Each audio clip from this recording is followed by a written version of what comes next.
안녕하십니까. 평택전놈 주식TV 봉선생 이강민입니다. 2019년 6월 23일 일요일 무료 야간 방송을 오늘도 녹화로 진행을 하도록 하겠습니다. 자, 아무래도 지난번에도 말씀드렸지만 녹화를 하게 되면은 시간이 짧습니다. 그래서 듣는 분들도 좀 편안하실 것 같고요. 뭐 물론 질문이나 이런 것들을 하실 수는 없는데 어쨌든 그 녹화로 오늘 진행을 하도록 하겠습니다. 그리고 혹시 궁금하신 점이 있으신 분들 같은 경우에는 향후에 홈페이지 평택촌놈 홈페이지에서 질문하십시오. 뭐 종목 질문이라든지 이쪽이라든지 또 이런 쪽에 일요일 모방에 대해서 질문을 하시면 궁금하신 점은 또 그 내용에 대해서 답변을 드리도록 하겠습니다. 자, 어쨌든 그 녹화로 진행을 하도록 하겠고요. 지금이 6월 23일입니다. 어쨌든 그 이번 주는 뭐 한바탕 좀 폭풍이 지나갔다 이렇게 볼 수가 있겠는데요. 자, 역시 방송 기존 컨셉에 준해서 진행을 하도록 하겠습니다. 자, 이번 주 특징주부터 살펴보도록 하겠는데요. 첫 번째 특징주는 드림시큐리티입니다. 드림시큐리티는 삼성전자와 SK텔레콤이 세계 최초 5G 양자 스마트폰이 출시될 수 있다. 뭐 둘이 협력을 해가지고 출시를 한다 그런 얘기를 했는데요. 드림시큐리티가 이 양자 관련 그 기술들을 보유를 하고 있어요. 그러면서 급등을 했습니다. 그리고 또 삼성 SDS와 블록체인 관련한 그 협력하는 그 계약을 체결했다. 뭐 그런 이슈가 나오면서 급등을 했는데요. 어쨌든 단기적으로는 이슈가 조금 나오고 있습니다. 지금 보면은 뭐 단기적으로 꺾였을 때 좀 접근해 볼 만한 그런 상황이 아닌가 생각을 합니다. 그래서 4,000원 아래 내려오면은 분할 매수 해가지고 단기 대응해 보셔도 될 것 같고요. 이 드림 시큐리티는 또 블록체인 테마 그리고 암호화 테마로 움직이는 종목이죠. 이 종목은 좀 많이 아쉬워요. 사실 그 기존에 추천을 했었는데 좀 끌고 가지 못했습니다. 당시에 뭐 이때인 것 같아요. 추천을 했었고 또 이때도 한번 접근했었는데 끌고 가지 못했었던 그런 상황인데 좀 아쉽습니다. 어쨌든 뭐 크게 한번 갔었고요. 그리고 또 조정받고 다시 한번 갑니다. 최근에 기회가 왔었는데 고민을 상당히 많이 했었어요. 이 종목은 여기에서 이때죠. 추천을 하느냐 마느냐 이날 그 장 마감하고 고민을 굉장히 많이 했었는데 흐름이 좀 추세가 좋지 않다 보니까 좀 고민을 했었는데 결국은 다시 반등이 나오면서 강하게 반등이 나왔어요. 아쉽죠? 뭐 이런 것도 운이라고 할 수가 있겠는데요. 어쨌든 좀 안전하게 접근하시려고 하시는 분들은 좀 기다리셨다가 해보시면은 안전할 것 같고요. 단기 흐름상으로는 뭐 4,000원만 내려와도 충분히 단기는 가능하지 않을까 생각을 합니다. 어쨌든 그 개별주로서 관심 갖는 그 정도면 될 것 같고요. 백광소재는 아프리카 돼지열병 관련주죠. 뭐 특별한 이유가 없이 하락했죠. 이게 종목들이 쭉 테마주들이 급등을 했다가 조정을 받는 그런 흐름인데요. 역시 단기에 또 접근해 볼 만한 그런 가격대까지 오지 않았나 생각을 합니다. 4,000원 근처면은 뭐 매력 있는 가격이거든요. 어쨌든 뭐 단기 움직임이 또 가능한 상황인데요. 아프리카 돼지열병이 북한에서 발병을 했으니까 결국은 이게 뭐 확실히 사라지거나 그러기는 좀 현실적으로 어렵지 않나 생각을 합니다. 왜냐하면은 이 북한 쪽이 뭐 늘 말씀드리지만은 굉장히 취약하지 않습니까? 그 방역이라든지 이런 쪽은 취약해요. 그래서 확실하게 방역이 되거나 그러긴 어렵기 때문에 언제 또 무슨 문제가 터질지 모르니까 이 아프리카 돼지열병 관련주들도 단기적으로 좀 관심을 가져도 되지 않을까 생각을 합니다. 자, 그리고 코덱스 인버스 추천주에 대한 리뷰인데요. 인버스는 이전에도 말씀을 드렸었죠. 다시 한번 관심을 가질 만한 그런 또 시기가 왔어요. 지수가 충분히 반등했죠. 뭐 인버스는 지금부터 분할 매수 들어가면 충분하죠.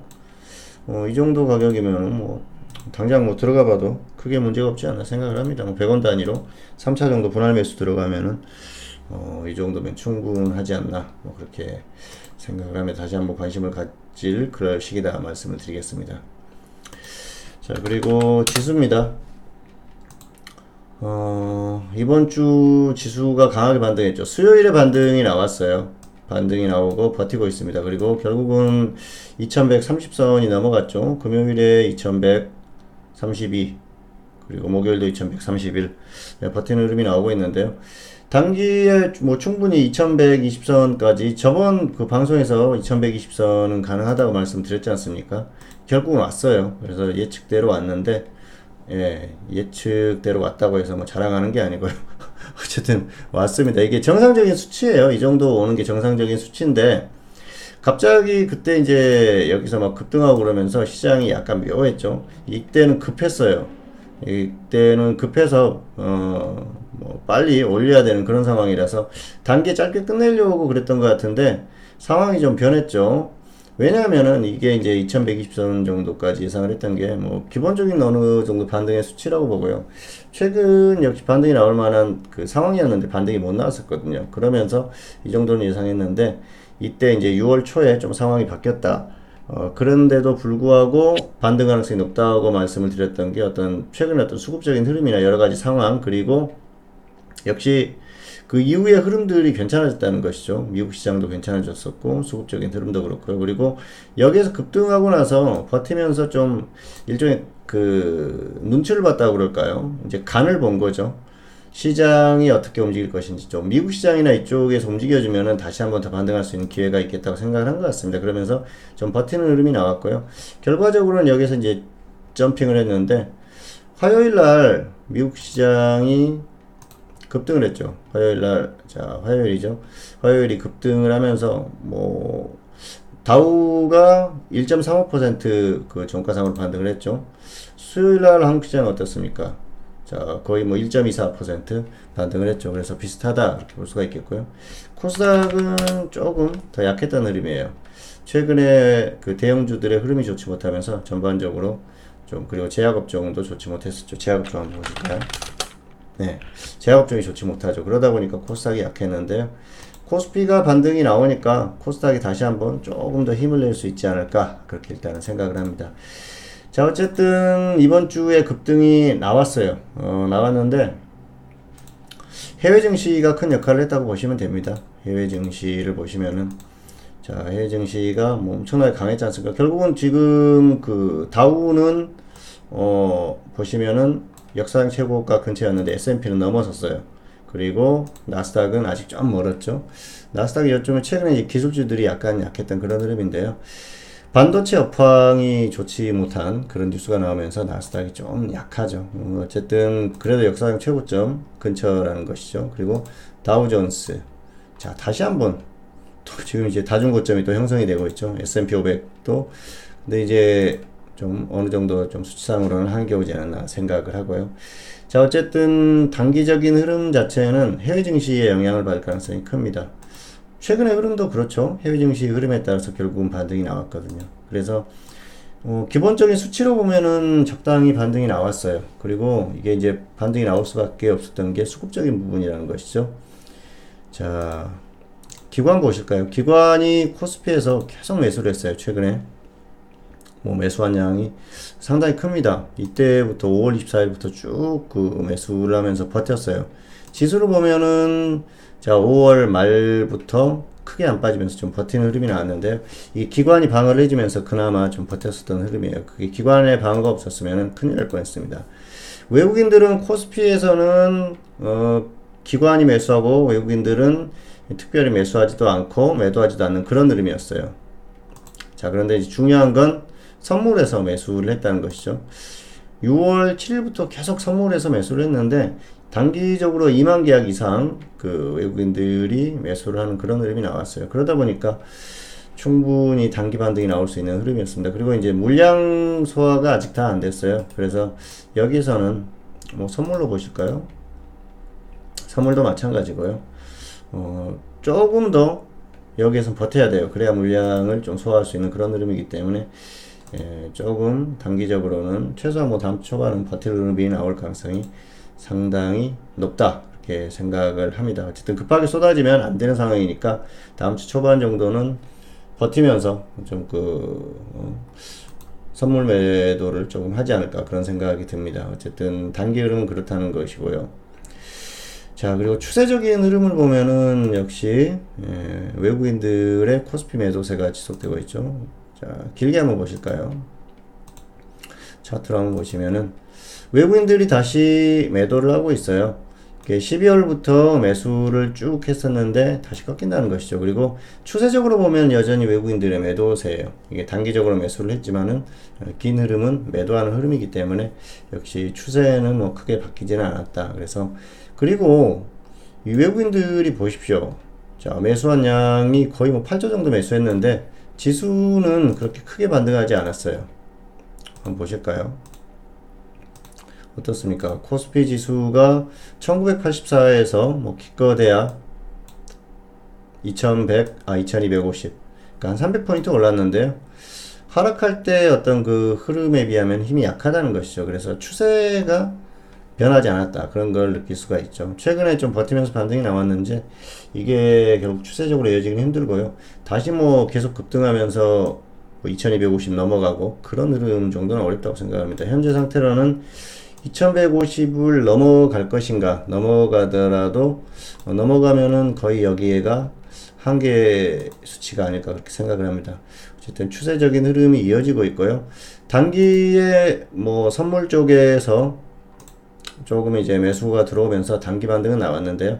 단기로 보시면 될 것 같습니다. 선물 쪽도 지금 매도하는 트렌드거든요. 물론 이제 선물 매도를 했으면 매수 청산도 나와야 되는데 뭐 청산도 하고 그리고 단기 매수도 들어왔습니다. 그러면서 어느 정도 좀 정리가 되는 흐름이고요.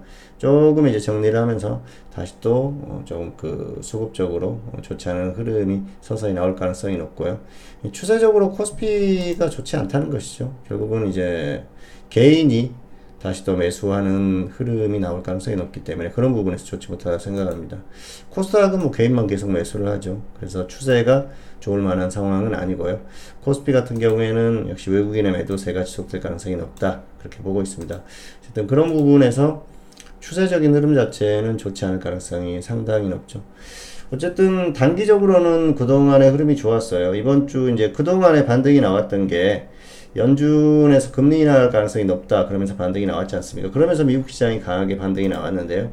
이번 주에 FOMC에서 결국 뭐 큰 그 알맹이는 없었어요. 금리 인하는 하지를 않았죠. 그런데 향후에 금리 인하를 할 가능성이 있다. 그런 그 멘트를 남기면서 결국은 뭐 7월 이후에 금리 인하 가능성이 높다. 지금 또 전망을 하면서 주가는 버티고 있어요. 해 증시가. 단기적인 것이라는 것이죠. 중요한 건 가격 부담이 있다는 거예요. 지금 가격 매트가 전혀 없지 않습니까? 이게 몇 년 동안 상승한 겁니까? 어마어마하게 상승했거든요. 그리고 트럼프가 대통령이 되고 나서도 엄청나게 갔지 않습니까? 트럼프가 대통령 되면은 시장이 폭락한다고 하더니 오히려 더 갔어요. 이게 가는 게 맞습니다. 아메리카 퍼스트지 않습니까? 트럼프 대통령은. 그래서 참 이게 이제 그 트럼프 같은 대통령을 가지고 있는 미국이 부럽다는 생각도 드는데요. 미국이니까 가능한 거예요. 그런 것들도 가능한데 어쨌든 갈 만큼 갔다. 그리고 어떤 기술적으로 다시 한계 국면에 왔기 때문에 추세적으로 더 가기에는 조금 이제 어려운 국면이 왔어요. 한국 시장도 단기적으로 반등이 충분히 나왔고요. 미국 시장도 한계 국면에 왔다는 것이죠. 그리고 수급적인 흐름 자체가 크게 가기가 좀 어려운 흐름 그렇게 보고 있습니다. 그리고 역시 이제 시장 같은 경우에 한국의 산업도 그렇고요. 시장에도 중요한 게 반도체인데 미국에서 지금 반도체가 업황이 3분기까지 좋지 않을 가능성이 높다 나왔지 않습니까? 뭐 한국은 또 이제 그대로 또 인용을 해요. 그러면서 4분기 이후에 좋아질 것이다. 또 이런 소리를 하고 있습니다. 정말 참 그 예.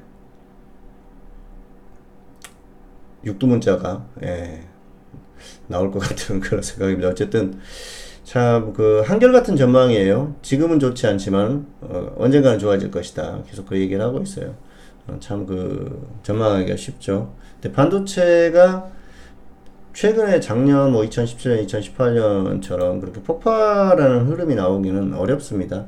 이게 이제 기저효과라는 게 있지 않습니까? 올해 확 안 좋으면 내년에는 좀 좋아 보일 수도 있는데 그 2018년 이런 그 흐름을 넘어가기는 어렵다는 것이죠. 그게 중요한 거예요. 추세적인 그 어떤 고점이 꺾였다 그렇게 봐야 되기 때문에 반도체 쪽도 좋지 않다는 것이죠. 그렇다면 삼성전자가 여기서 가봐야 얼마나 가겠습니까? 기껏해야 뭐 또 47,000원 뭐 넘어갈 수 있을까요? 상당히 조금 힘겨운 구간이 아닌가 생각을 합니다. 그래서 여기서 조금 더 반등이 나오더라도 여기서는 다시 꺾일 것으로 보기 때문에 역시 이게 지수에 부담이 된다는 것이죠. 그래서 역시 또 마지막 희망이 사라지는 게 아닌가 생각을 합니다. 자, 중요한 건 코스피의 기술적인 그 흐름, 기술적인 반등은 충분히 나왔다는 것이죠. 그리고 미국 시장도 한계, 여기에 반도체까지 꺾이게 되면은 좋지 않다, 그렇게 볼 수가 있겠습니다. 그러면은 결국은 다시 하락할 가능성이 높은데요. 자, 이제 중요한 게 뭐냐면은 그거예요. 코스피를 보십시오. 자, 고점이 2018년 1월 29일이었죠. 그리고 계속 꺾이고 있어요. 중간에 이제 최근에 반등도 나왔지만은 결국은 꺾이고 있다는 것이죠. 그리고 해외 증시를 한번 보시도록 하겠습니다. 해외 증시는 어떻습니까? 엄청난 강세죠. 자, 작년 뭐 1월이 한국은 고점이었는데요. 미국도 1월에 고점 이후에 꺾였다가 다시 고점 뚫었어요. 그리고 자, 하락했다가 고점을 뚫었죠. 여기에서는 좀 버텼어요. 그나마 한국이 좀 이때는 미국보다 좀 덜 빠졌어요. 근데 결국은 미국이 훨씬 더 가지 않습니까? 최근에 흐름을 보면은 결국은 미국은 고점을 계속 뚫는 모습. 근데 한국 같은 경우에는 약하죠. 미국보다 상승할 때는 더 약하고요. 하락할 때는 더 크게 빠져요. 그게 포인트입니다. 그러다 보니까 미국이, 자, 예를 들어서 미국이 지금 이제 다중고점이지 않습니까? 여기서 혹시라도 뚫고 더 간다 그러면은 한국 같은 경우에는 지금 같은 상황에서 이 정도 흐름은 나올 거예요. 지금 이제 지수라고 하면은 자, 조금 이제 반등하는 것 같으면서도 결국은 횡보, 미국이 계속 이제 고점을 뚫고 간다고 했을 때 그렇습니다. 근데 미국이 횡보를 하거나 꺾인다 그랬을 때는 미국이 횡보한다고 해도 한국은 서서히 조금씩 빠질 가능성이 높습니다. 그리고 미국이 꺾이면은 확실하게 꺾이죠. 결국은 미국이 아무리 가도 한국은 가는데 한계가 있고요. 다시 뭐 이 고점을 뚫고 간다 그런 건 생각도 못 합니다. 사실 2300도 아무리 미국이 가도 2300 뚫기가 힘들어요. 근데 미국이 횡보만 하더라도 결국은 저점 이탈하고 꺾일 가능성이 높고요. 미국이 꺾인다 그랬을 때는 확실하게 쭉 그냥 더 훨씬 약한 흐름이 나올 가능성이 높습니다. 결론적으로 말씀을 드리면은 한국의 추세는 결국은 계속 하락할 가능성이 높다는 거예요.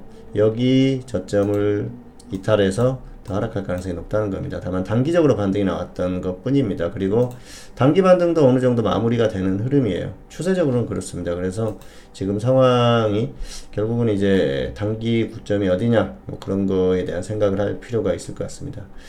자, 그리고 이제 다음 주에 흐름을 예상해 본다고 하면은 초반에는 좀 버티는 흐름이 나올 가능성이 높아요. 다음 주 초반에는 이렇게 좀 버티고 살짝 뭐 더 반등할 수도 있겠죠. 그런데 좀 이제 중반 이후로 뭐 수요일 이후로 가면서는 또 좀 약한 흐름이 나오지 않을까. 그래서 다음 주에 뭔가 또 엄청난 호재가 나오거나 변한 그 변수가 있을 수는 있지만 현재 상태로 보면은 역시 이제 추세적으로 다시 또 고점을 기록하고 꺾일 가능성이 높다는 것이죠.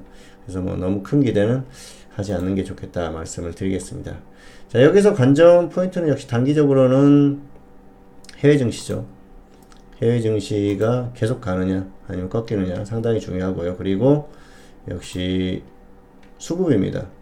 최근에 이런 수급 선물 쪽에서 외국인들이 계속 매수를 해주면 조금 더 버티고 살짝 더 반등할 수 있겠지만 매도가 나오면은 결국은 이제 그 물량 털어내고 다시 꺾일 가능성이 높다 보시면 될 것 같고요. 그리고 환율도 중요하죠. 환율이 상당히 중요합니다. 최근에 이제 환율이 뚝 떨어졌죠. 그런데 이게 금리 인하 가능성이 나오면서 이게 달러 약세 때문에 그런데요. 한국은 특별히 원달러가 계속 빠질 일은 없어요. 한국의 전반적인 산업 자체가 좋지 않고요. 그리고 뭐 여러 가지 불안감이 있죠. 북한 관련 불안감도 있고 그런 상황이기 때문에 특별히 좋을 것 같지는 않습니다. 어쨌든 그런 그 위험성이 있다. 그렇게 보시면 될 것 같습니다. 자, 그리고 중요한 게 미중 무역 분쟁이 쉽게 끝날 것 같지 않다는 거예요. 계속 오래될 가능성이 높고요. 트럼프는 이걸 계속해서 울고 먹을 가능성이 높습니다. 그게 본인의 지지율에 도움이 된다고 생각할 가능성이 높기 때문에 그럴 가능성이 높고요. 그러다 보면은 결국은 피해가 한국에 온다는 것이죠. 중국에 이제 중간재를 수출해야 되는데 중국도 결국은 그 미국 쪽에 수출하는 게 줄어들 수밖에 없거든요. 그러다 보면 한국이 피해를 입는 거고요. 미국도 이제 중국 다음에 어떤 그 타겟을 정한다 하면은 역시 뭐 다양한 국가들이 있겠지만은 한국도 그 중에 하나다 볼 수가 있기 때문에 한국도 피해를 볼 수밖에 없는 구조. 그렇다고 하면은 산업 전반이 좀 침체될 가능성이 높고요. 그런 것들이 주식시장에 추세적으로 영향을 미칠 가능성이 상당히 높다. 그렇게 보시면 될 것 같습니다. 자, 단기적으로는 지수가 뭐 엄청나게 그냥 급락하는 그런 흐름이 나올 가능성은 떨어지고요. 좀 버티면서 서서히 하락할 가능성이 높기 때문에 지금 뭐 적당히 종목 매매는 하셔도 될 것 같습니다. 어쨌든 지금은 적당한 종목 매매. 다만 이제 하락에 대비한 어떤 그 인버스라든지 이런 것들에 대한 베팅은 하자. 그 정도로 결론을 내릴 수가 있을 것 같습니다. 자, 그리고 북한 문제 같은 경우에는 뭐 너무 크게 기대는 하지 마십시오. 뭐 트럼프 대통령이 립 서비스를 하고 있는데 그분은 원래 그런 분이지 않습니까? 그리고 북한이 중국하고 밀접하게 지내는 게 결국은 중국이나 북한이나 다 나중에 미국에게 호되게 당할 수 있는 그런 요인이기 때문에 좋지 않다는 것이죠. 문제가 쉽게 해결되려고 하면은 결국은 한국이나 미국하고 계속 이렇게 친밀하게 지내면서 협상을 해야 되는데 그런 게 아니에요. 애초에 그럴 생각이 없었어요. 시간을 끌려고 했었던 거고 결국은 시간을 끌었고요. 이제 중국이 다시 또 북한을 이용하려고 북한 쪽에 이제 뭐 손을 내민 것 뿐이니까 원래대로 돌아간 겁니다. 그렇게 보시면 될 것 같습니다. 자, 그리고 종목은 뭐 수소차라든지 자, 수소차가 최근에 조금씩 움직임이 나오고 있죠. 뭐 일진다이아가 대표적인 종목인데요. 유니크 이런 종목 조금씩 움직이고 있고요. 그리고 5G, 자, 솔리드라든지 뭐 에이스테크, 자, 뭐 우리로 이런 종목 오이솔루션 움직입니다. 자, 그리고 최근에 또 방사선 관련주들이 움직였었죠. 뭐 DR텍이라든지 이런 종목들. 자, 조정받으면 한번 들어가 보시고요. 5G 관련주들은 강합니다. 강한 종목들은 조정받으면 들어가시고요. 안 간 종목들도 있어요. 그런 종목들을 찾아보시기 바라고요. 그리고 자, 수소차는 다시 움직이기 시작하니까 저점에 있는 그런 종목들 한번 뭐 단기나 상황에 따라서는 좀 끌고 가보는 그런 전략도 가능합니다. 그래서 종목은 수소차, 5G, 방사선 관련주들 이 정도로 보시기 바랍니다. 자, 오늘 순서는 다 끝났고요. 다음 주는 조금 버티다가 지수는 조금 이제 서서히 다시 고점을 찍을 가능성이 높기 때문에 그런 걸 참고해서 대응을 하시길 바라겠습니다. 저는 다음 주에 다시 찾아뵙도록 하겠고요. 오늘은 여기서 마치도록 하겠습니다. 감사합니다.